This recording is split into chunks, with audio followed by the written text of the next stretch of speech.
আরজিকর কাণ্ডের প্রতিবাদে পথে নামল স্কুলের ছাত্রছাত্রীরা।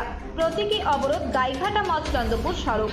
আরজিকর কাণ্ডের প্রতিবাদে উত্তর চব্বিশ পরগনার গাইঘাটার ইছাপুর হাই স্কুলের ছাত্রছাত্রীরা এই দিন গাইঘাটা মচলন্দপুর সড়ক অবরোধ করে বিক্ষোভ দেখায়, হাতে ব্যানার ফেস্টুন নিয়ে।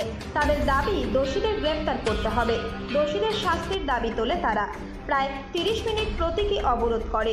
ছাত্রছাত্রীদের সাথে সামিল হয় হাই স্কুলের শিক্ষক শিক্ষিকারাও। এই এলাকায় লাইট ও মদের ঠেক নিয়ে অভিযোগ রয়েছে তাদের। পরবর্তীতে গাইঘাটা থানার পুলিশ ঘটনাস্থলে পৌঁছলে তাদের সঙ্গে কথা বলে অবরোধ তুলে নেয় স্কুলের ছাত্রছাত্রীরা। পুরোটাই ছিল আমাদের ইছাপুর হাই স্কুলের ছাত্রছাত্রীদের পক্ষ থেকে। আমরা পাশে ছিলাম। আর আরজিকরের যে তরুণী ডাক্তারের প্রতি যে নৃশংস পৈশাচিক খুন হয়েছে, সেই জন্য আমাদের ইছাপুর হাই স্কুলের সমস্ত ছাত্রছাত্রী তাদের মতো করে তারা আন্দোলন করেছে।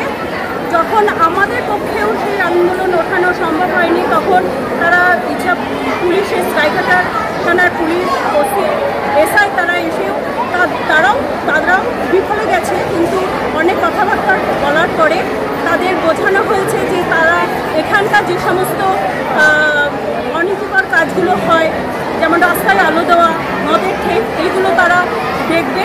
এবং এই সমস্ত কথা নিয়ে ইছাপুর হাই স্কুলের ছাত্রছাত্রীরা সেখান থেকে এসে এখন আমাদের ইছাপুর হাই স্কুলে এসে তারা সমাবেশ করছে। আর আমরা ছাত্রছাত্রীদের পক্ষ থেকে আমরাও এই নৃশংস খুনের প্রতিবাদে বিচার চাই। We want justice!